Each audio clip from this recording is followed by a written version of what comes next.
This will be a study on Romans 13 and the Christian's obligation according to Romans chapter 13.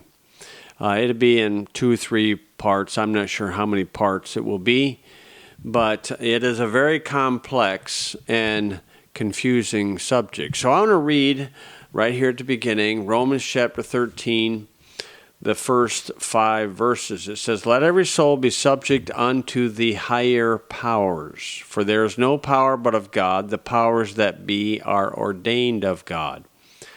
Whosoever therefore resisteth the power resisteth the ordinance of God, and they that resist shall receive to themselves damnation. For rulers are not a terror to good works, but to the evil. Wilt thou then not be afraid of the power? Do that which is good, and thou shalt have praise of the same. For he is the minister of God to thee for good. But if thou do that which is evil, be afraid, for he beareth not the sword in vain. For he is the minister of God, a revenger to execute wrath upon him that doeth evil. Wherefore ye must needs be subject, not only for wrath, but also for conscience sake." Okay, and so there's the first 5 verses of Romans chapter 13. Now in 1 Thessalonians 5, verse 21, it says, "Prove all things and hold fast that which is good." And then in verse 22, it says, "Abstain from all appearance of evil." Now in this day and age, throughout the world, the powers that be are clearly displaying their bully tactics over the people of their certain or select countries. Now, the tendency of Gentiles is to exercise lordship, bully tactics over people. Mark chapter 10, verse 42 to 45, "But the Lord said there should be a different way. That different way has been attempted, began in the United States of America, which is an exception to the rule." Now, deception and fear has caused Christians to misunderstand and misinterpret Romans chapter 13. And so I want to give you what I understand to be true, and I know it's a very complex idea. And so we'll try to reason this thing out and try to be as consistent as we possibly can. Many approach it that if the powers that be, or in verse 3 to 4, the rulers, their biblical duty is to punish evil. Okay, but what do you do when they punish good? Now, some would say if they step outside of their lawful obligation, then I am not held accountable, and so I don't have to obey the powers that be. Okay, but 2 wrongs don't make a right. The powers that be are supposed to execute justice upon evil acts. Okay, because it is a violation of a law that has a harmed victim. That's what a law is. It has a harmed victim. Thou shalt not steal. Why? Because there's a victim. Thou shalt do no murder. Why? Because there's a victim. But as I said, this is a very complex and confusing subject. The reason why the devil creates the complexity of something is to cause confusion. But the reason why God allows complexity, where there's a mixture of truth and error according to the tares of the wheat and according to the parable, of the tares and the wheat, is God's motive for the complexity is to prove our sincerity. Are we going to study? Now, I'm looking at this from the American viewpoint, and folks in other countries, you're going to have to look at it from your country's viewpoint. But history books, we need to remember that history books are simply opinions of authors or editors of certain events or people. It's not firsthand knowledge, it's hearsay, and it's often tainted people's viewpoint of what really did happen. Ideally, a person needs to research the documents and or statements or writings of the people in order to get a more perfect understanding of an event and or person. There's a gentleman online, David Barton by name, has done a very good job in his research for the founding of American documents, and you can find him at wallbuilders.com.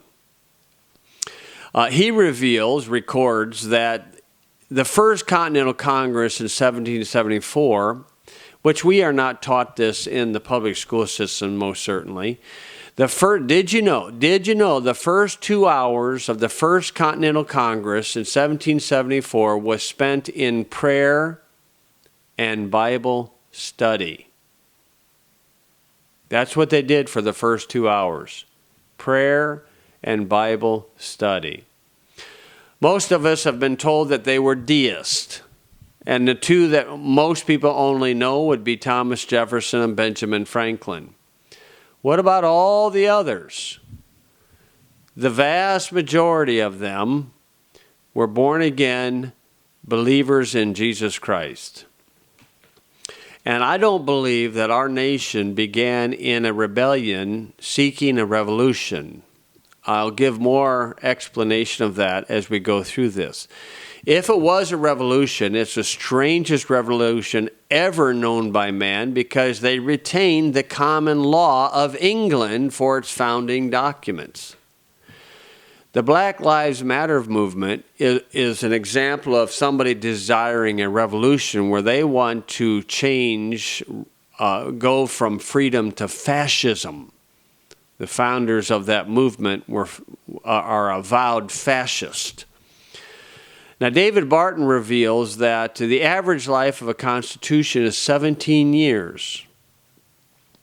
But the Constitution for the United States of America is 244 years and counting. That is simply amazing. And so I want to deal with what are some of the obligations of a believer to respond to the powers that be, especially to unlawful regulations. The first thought is this, that sovereignty of everyone began at birth. Now, when I mention sovereignty, I'm referring to the self-governing aspect of every single person. When God breathed into Adam the breath of life, sovereignty ensued over his will, where Adam's will actually could go against his God. He was a self-governing, independent being. Now, I recognize that police officers are often taught to beware of people who refer to themselves as sovereign citizens. And a person needs to understand that idea. A sovereign God created sovereignty within every one of us at the breath of life.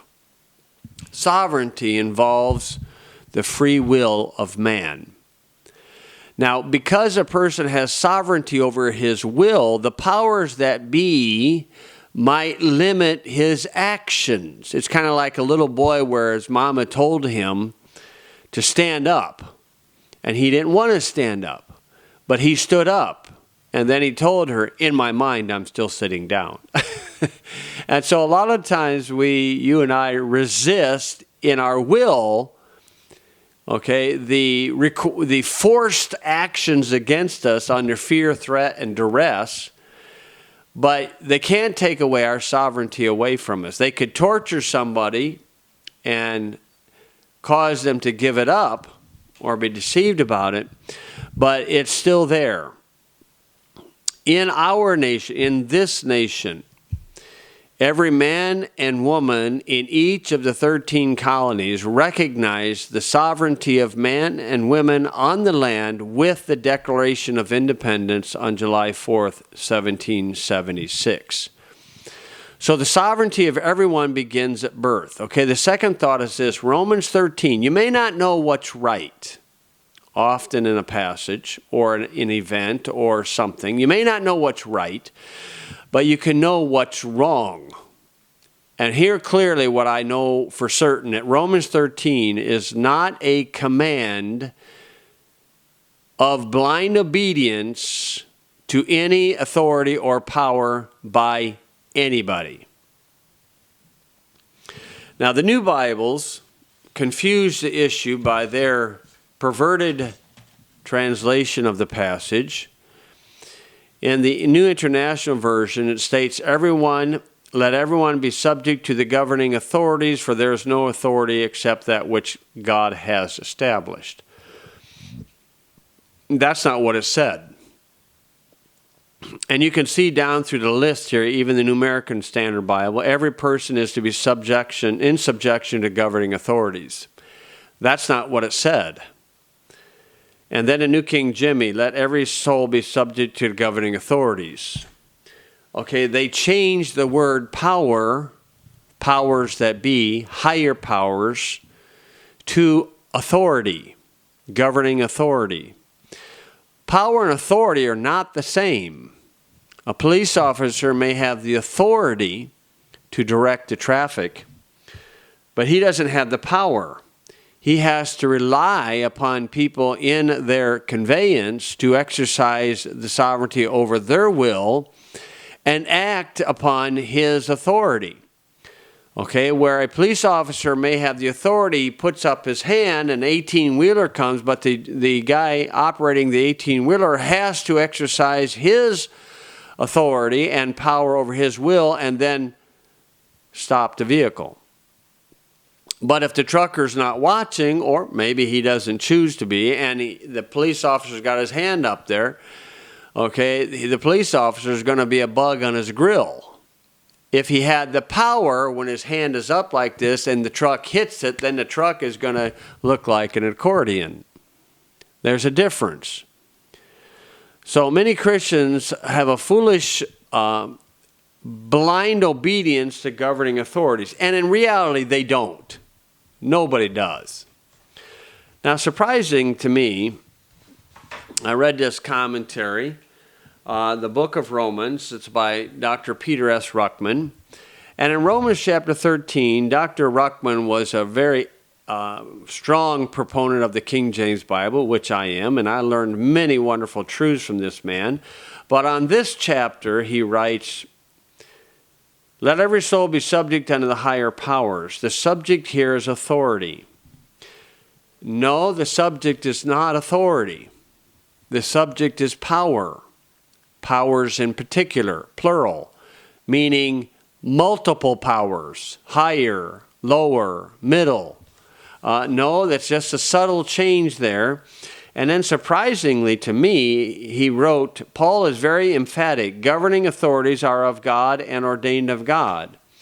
No, Paul was not very emphatic. No, normally Dr. Ruckman would have his usual tirade against the new Bibles, but in this case, he happened to agree with them.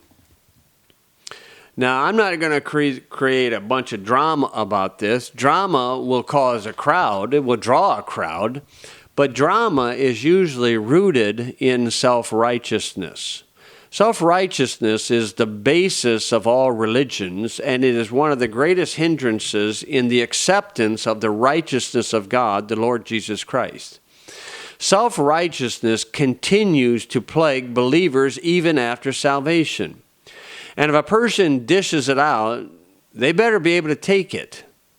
I just simply disagree with the statement that he's dealing with governing authorities. Now, if you keep reading into the commentary, he will stray from that, rightfully so, and go back to the powers that be, and reveal many examples where people did not blindly follow governing authorities, and they were blessed by God for it. And I'll run through a few of them.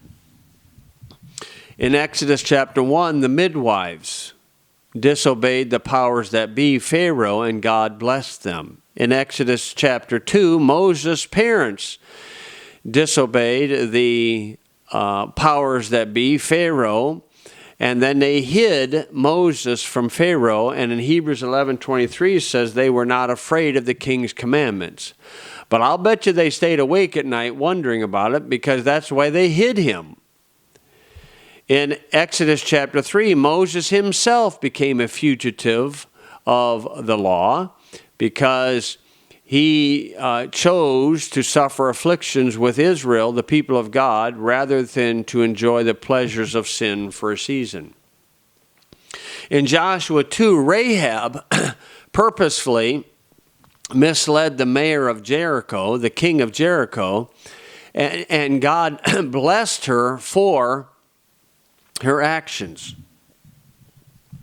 David became a fugitive from King Saul. He did not obey the powers that be, and God eventually delivered him from it, but he had struggles for many, many years because of it.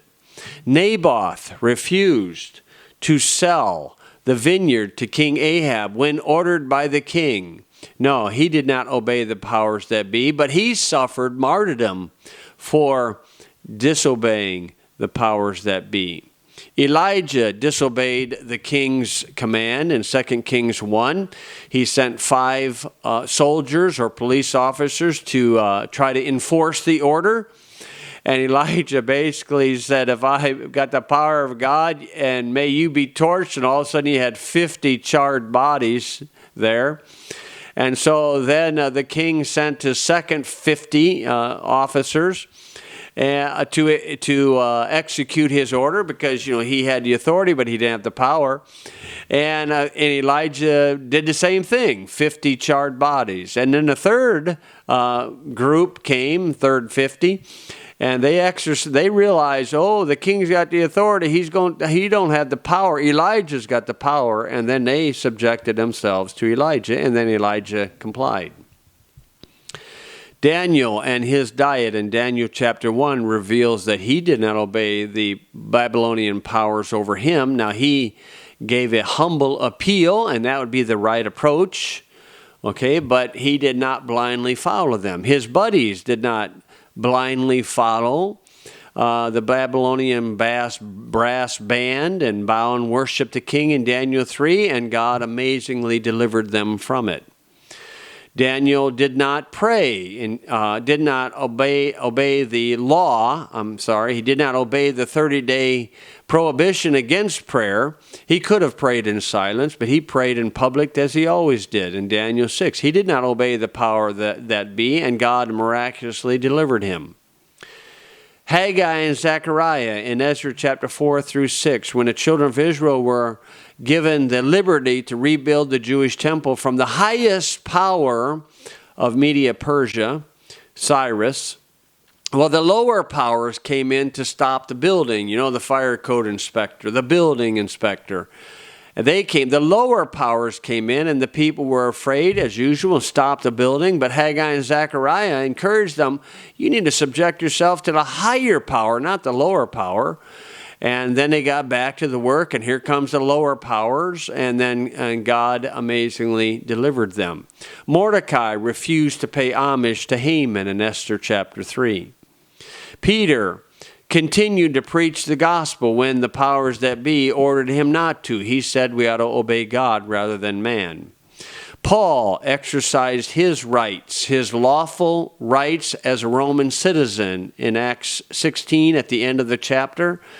And then in Acts 22, he reveals that he was freeborn in verse 25 to 30. So these men demonstrate none of us are to blindly follow any human authority. Now, Peter stated, honor the king. But honor and obedience are two separate concepts, totally separate concepts. Honor doesn't mean that a person is to obey. Now, in Titus chapter 3, verse 1, Paul wrote there to Titus about these magistrates, and this is where a lot of folks will hang their hat and then think they have to blindly obey.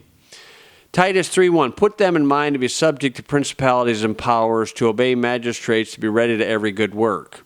Okay, so there's what it is. Now, what if you read the documents of those magistrates and you discover it's not a lawful document? And so that's where a person needs to study. So this is point 1 is everyone is a sovereign, no matter what culture, no matter where he's at, but the powers that be may limit their actions, but their will, their thought process, their thinking patterns cannot be changed per se except by that party. And then Romans 13 most certainly is not a command to blind obedience to any human authority or power.